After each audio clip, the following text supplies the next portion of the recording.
தன்னை பெற்ற தந்தை முன்பு தான் விரும்பிய பெண்ணுக்கு லவ் ப்ரப்போஸ் செய்த மகன், பொறுக்கி என்று திட்டிவிட்டு சென்ற காதலி. அதன் பிறகு அந்த வாலிபனுடைய வாழ்க்கையில என்ன நடந்துச்சு, சோஷியல் மீடியாவில் அதை ஷேர் பண்ணியிருக்காரு. அதை பற்றி தான் நம்ம இந்த வீடியோவில் பார்க்க போகிறோம். இந்த வீடியோக்குள்ளே போகிறதுக்கு முன்னாடி இதுவரைக்கும் என்னோட சேனல் நீங்கள் சப்ஸ்கிரைப் பண்ணாமல் இருந்தீங்கன்னா மறக்காமல் சப்ஸ்கிரைப் பண்ணிக்கோங்க. கூடவே அந்த பெல் சிம்பிளையும் மறக்காமல் கிளிக் பண்ணிக்கோங்க. இது போன்ற வீடியோக்களை தொடர்ந்து நீங்கள் ஃபேஸ்புக்லேயும் பார்க்கணும் அப்படின்னு வச்சிங்கன்னா நீங்கள் பார்த்துக்கிட்ட பேஜை லைக் பண்ணுங்கள், ஃபாலோ பண்ணுங்கள். சரி, வாங்க இப்போ வீடியோக்குள்ளே போகலாம். நான் வாழ்க்கையில் ஏதாவது சாதிக்கணும்னா அதுக்கு 2 வழி தான் இருக்குது. ஒன்று, அவள் எனக்கு கிடைக்கணும், இல்லைன்னா அவளை நான் மறக்கணும். ஆனால் அவள் எனக்கு கிடைக்கவும் இல்லை, நான் அவளை மறக்கவும் இல்லை. இது சாகிறதை விட மோசமான நிலைமை. என் நிலைமை மட்டும்தான் இப்படி நினைச்சேன். ஆனால் தமிழ்நாட்டில் இந்த மாதிரியே பல பேர் தினம் தினம் இப்படி தான் செத்துட்டு தான் இருக்காங்க.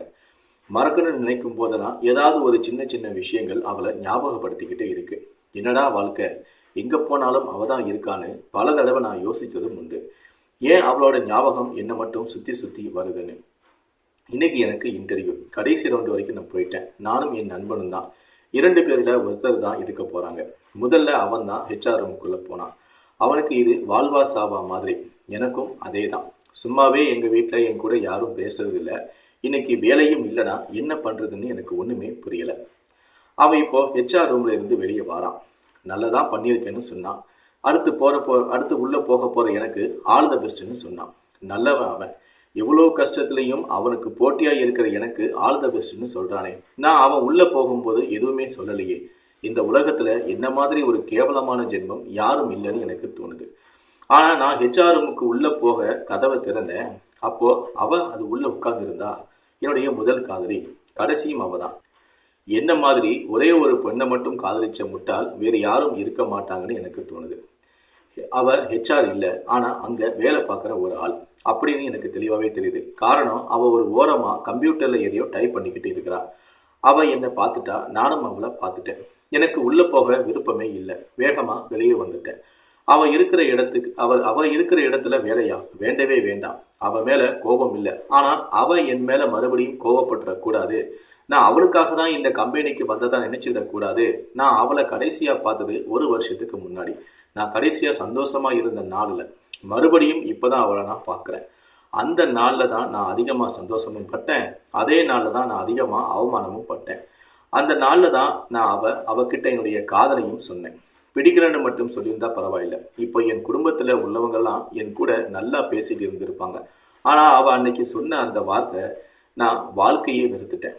என்னை எல்லோருமே ஒதுக்கிட்டாங்கன்னு எனக்கு அடிக்கடி தோணுது. இத்தனையும் நடந்த பிறகும் அவளை என்னால் மறக்க முடியல. கேவலமான ஜென்மம் நான். அடிக்கடி இப்படி என்னை சொல்லிக்கொண்டே இருப்பேன். என்னை நானே ஆறுதலும் படுத்திக்குவேன். வேலை வேணான்னு வெளியே போயிட்டேன். என் நண்பன் வேலையை தியாகம் பண்ணுறியான்னு கேட்டான்.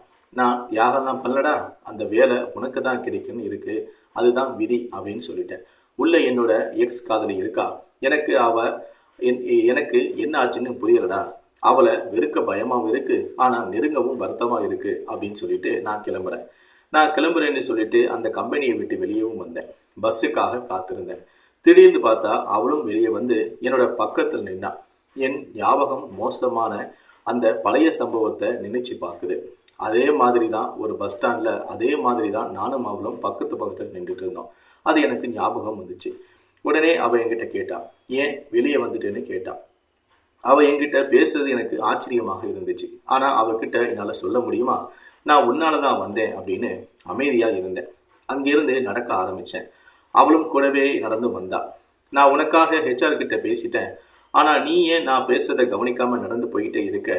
இந்த 1 வருஷத்துல ஒரு தடவை கூட என்னை பார்க்கணும்னு உனக்கு தோணலையான்னு சத்தமா கேட்டா. நான் ஒரு நிமிஷம் அங்கேயே நின்றுட்டேன். அவளை பார்த்தேன். நீ அன்னைக்கு சொன்ன வார்த்தைனால இப்போ என்னோட வீட்டில் யாருமே என்கிட்ட பேசுறதில்லை.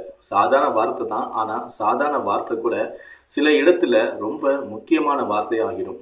நீ சொன்னது அதே மாதிரி தான் அப்படின்னு சொன்னேன். அப்படி என்ன வார்த்தை நான் சொல்லிட்டேன்? என்னை முழுசா வெறுத்துட்ட அப்படின்னு சொல்லி அவ கண் கலங்கினான். என்னை வெறுக்கிற அளவுக்கு நான் என்ன வார்த்தையை கூறிட்டேன் அப்படின்னு சொல்லி என்னுடைய காதலை உருகிறார். அது சாதாரண வார்த்தை தான், ஆனால் அந்த இடத்துல அது மோசமான வார்த்தையாக மாறிவிட்டது.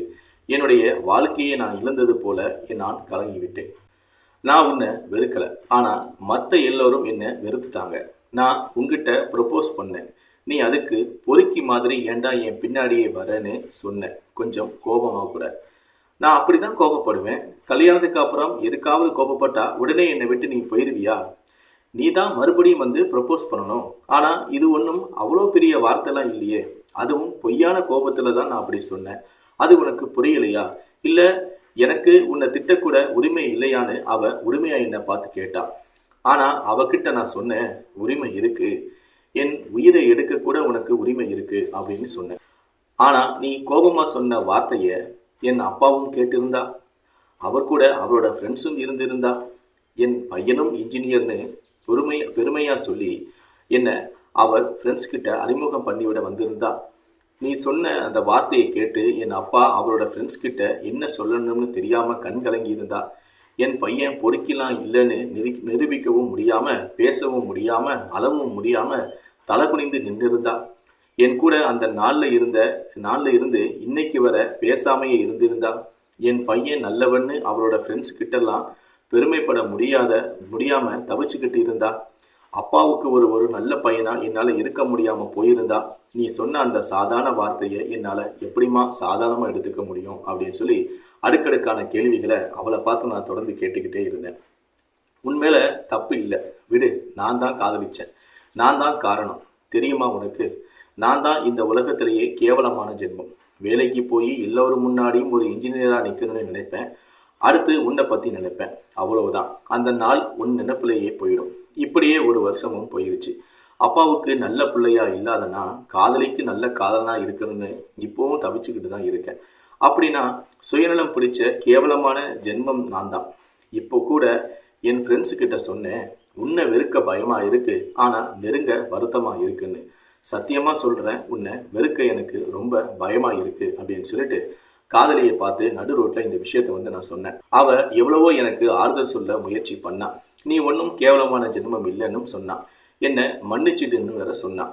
அது ஒரு மனவியாதி. ஒரு வருஷம் உன்னோட வீட்டில் உள்ளவங்க உன் கூட பேசாம இருக்கிற அளவுக்கு அது ஒன்றும் அவ்வளவு பெரிய விஷயம் இல்லை. யாரோ ஒரு பொண்ணு திட்டுனதுக்காக தன் பையனை யாராவது விட்டு கொடுத்துருவாங்களா? இதை நினைச்சு உன் அப்பா வருத்தப்பட்டு இருக்கலாம். ஆனா நீ தான் அவங்கள விட்டு விலகி போற. பேசு, நீயே போய் பேசு. முடியலையா போ, எங்கேயாவது போய் வேலையை தேடு, கௌரவமா ஒரு நிலைமைக்கு வா. நான் சொன்ன அந்த சாதாரண வார்த்தைய, அந்த மோசமான வார்த்தைய எல்லோரும் மறந்து போற அளவுக்கு வாழ்ந்து காட்டு. நேத்து வேணும்னா நீ கெட்டவனா தெரிஞ்சிருக்கலாம், ஆனா மாற்ற முடியாதது எதுவுமே இல்லை. நீ முதல்ல உன் அப்பாவுக்கு ஒரு நல்ல பிள்ளையா இரு. அதுக்கப்புறம் முடிஞ்சா கண்களை துடைத்து கொண்டுகிறாள். பிடிச்சிருந்தா இந்த காதலிக்கு, உன்னை இவ்வளவு நாள் கஷ்டப்படுத்தின இந்த மோசமான காதலிக்கு ஒரு நல்ல காதலனா இரு என்றாள். அப்போ அவ இதை சொல்லி முடிச்ச உடனேயே நான் வேகமா அவளை விட்டு நடக்க ஆரம்பிச்சிட்டேன். ஆனா அவளோ அதே இடத்துல என்னுடைய பதில் என்னன்னு தெரியாம நிற்கிறாள். அவள் இதயம் துடிப்பது எனக்கு கேட்கிறது. அது கதறும் சத்தமும் எனக்கு ஒலிக்கிறது. அவள் கண்ணீரில் வலியும் கண்ணீர் என்னை பின்தொடர்ந்து வருகிறது. எங்களை சேர்த்து வைக்க அந்த கண்ணீர் என்னை விடாமல் துரத்துகிறது. அவள் அங்கேயே ஏதோ குற்றம் செய்தவள் போல சூழ்நிலை கைதியாக உணர்கிறாள். அழுகிறாள், பின் சோர்கிறாள். யார் சொன்னது அதிகம் சத்தம்தான் செவிகளை செவிடாக்கும் என்று? என்னுடைய மௌனம் அவளது செவிகளை செவிடாக்குகிறது. அவளது உலகம் மட்டும் ஏனோ நின்று நின்று சுழல்கிறது. அவள் கூறிய பொறுக்கி என்ற அந்த வார்த்தை காதலனை ஆசையாக திட்டும் வார்த்தை தானே? அதுவும் பொய்யான கோபத்தில் தானே திட்டினாள். ஆனால் அந்த பொய்யான கோபத்திற்கு விதி அவளுக்கு கொடுத்த தண்டனை பிரிவு என்பதை தான் என்னால் ஏற்றுக்கொள்ள முடியவில்லை. என் கால்கள் பின்னால் திரும்பிவிடு என கெஞ்சுகிறது. என்னால் முன்னோக்கி நகரவும் முடியவில்லை. மலையை இழுத்து கொண்டு நடப்பது போல என்னை ஏதோ பின்னோக்கியும் இழுக்கிறது. பல்லை கடித்து கொண்டு முன்னோக்கி நடக்கிறேன். தெருமுனையில் திரும்பி போகிறேன். நான் அவளை திரும்பி பார்க்க வேண்டுமென அவள் ஏங்கிக் கொண்டிருக்கிறாள். அவள் இதயமோ இப்போது நின்று நின்று துடிக்கிறது. இக்கட்டான சூழலில் நான் மாட்டிக்கொண்டேன். அவளை திரும்பி பார்க்கவா வேண்டாமா? இதயம் பார்க்கலாம் என்றது, கண்ணீர் பார் என்றது. ஆனால் நான் ஏன் பார்க்காமல் அந்த முனையை கடந்தேன் என்பது எனக்கே தெரியவில்லை. என்னுடைய பார்வை அவளுக்கு ஆறுதல் கொடுத்திருக்கும். ஆனால் நான் ஏன் திரும்பவில்லை? உண்மை என்னவென்றால் இதற்கு பதில் என்னிடம் கூட இல்லை. நான் ஒரு சுயநலம் பிடித்தவனாக இப்போது உணர்கிறேன். அவள் என்னை காதலிக்கிறாள், அன்றும் காதலித்தாள் என்ற உண்மைகள் எனக்கு இன்று ஆறுதல் அளிக்கிறது. நான் அந்த ஆறுதலை அவளிடம் இருந்து அவளுக்கே தெரியாமல் திருடிக் கொண்டேன். அந்த ஆறுதல் கிடைக்காமல் இன்று பலரும் உள்ளுக்குள் பைத்தியம் பிடித்து திரிகிறார்கள். ஆனால் நான் அவளை கடைசியாக ஒரு முறையாவது திரும்பி பார்த்து ஆறுதல் கொடுக்க மறுத்துவிட்டேன். அவளை இப்படி தனிமையில் தவிக்க விட்டதை எண்ணி குற்ற உணர்ச்சியிலும் நான் தவிக்கிறேன். அவள் ஒரு பெண். அவள் யாரிடம் தன்னுடைய பிரிவை சொல்லி அழுவாள்? யோசித்தேன். அவள் பெண் என்பதால் இரவிடம் மட்டுமே தன் காதல் துன்பத்தை சொல்லி அழ முடியும். என் வாழ்வின் மொத்த வழியையும் அவளை பார்க்காமல் சென்ற அந்த ஒரு நொடியில் நான் அனுபவித்தேன். அதை அவளிடமிருந்து மறைத்தும் விட்டேன். ஆனால் அவள் சொன்னதுதான் சரின்னு தோணுச்சு. முதல்ல அப்பாவுக்கு நல்ல பிள்ளையா இருக்க முயற்சி பண்ணணும். ஏன்னா அது ஒன்றுதான் இந்த உலகத்துல ரொம்ப சந்தோஷத்தை கொடுக்கும். என்னோட அந்த மனவியாதியை நான் அழிக்கணும். நான் கெட்டவன் இல்லை, அதனால என் அப்பா கிட்ட போய் பேசணும், மனசு விட்டு பேசணும். என்னை நானே மதிக்கணும். ஒருவேளை என்ன நானே மதிக்க முடியலனா கடைசி வரை என் பதில் நான் அவகிட்ட சொல்லவே மாட்டேன். எனக்கு பயம் என்னன்னா, கடைசி வரை அவள் இரவிடம்தான் சோகத்தை சொல்லி சொல்லி ஒரு நாள் இரவும் விரக்தியின் இருளில் மூழ்கி போகும். அவள் உலகம் சமநிலை இழந்தும் போகும். அவள் நிலைமை பரிதாபமாகும். அதை பொறுக்க முடியாமல் பார்த்து கொண்டிருக்கும் என் ஆன்மா என் உடலை விட்டு பிரிந்தும் போகும். மரணம் என்னும் தண்டனையை என் ஆன்மா எனக்கு கொடுத்து விட்டு போகும். ஆனா என்ன, இந்த காதல் நிச்சயமாக மாற்றும். அதுவரை அவளை விட்டு நான் விலகிதான் இருக்கணும். இருப்பேன்னு சபதம் எடுத்துட்டேன். நான் என்ன பண்றேன்னு எனக்கே தெரியல. அன்னைக்கு என் அப்பா கிட்ட இருந்து நானே விலகி போனேன். இன்னைக்கு இவகிட்ட இருந்து, என்னுடைய காதலி கிட்ட இருந்தும் விலகி போறேன். இதுவும் மனவியாதியா சொல்லுங்க? என்னை மாற்றும் காதலேன்னு சொல்றதை விட என்னை மாற்று காதலேன்னு கதறதுல தான் அர்த்தம் இருக்குன்னு எனக்கு தோணுது. என்னை மாற்று காதலை அப்படின்னு சொல்லிட்டு தன்னுடைய வாழ்க்கையில் நடந்த சம்பவத்தை சோஷியல் மீடியாவில் காதலன் வந்து ஷேர் பண்ணியிருக்காரு. ஸோ இதை பற்றி உங்களுடைய கருத்துக்கள் என்ன அப்படிங்கிறத கீழே இருக்கக்கூடிய கமெண்ட் செக்ஷனில் மறக்காமல் சொல்லுங்கள். முடிந்தளவுக்கு இந்த வீடியோவை மற்றவங்களுக்கும் ஷேர் பண்ணுங்கள். நன்றி, வணக்கம்.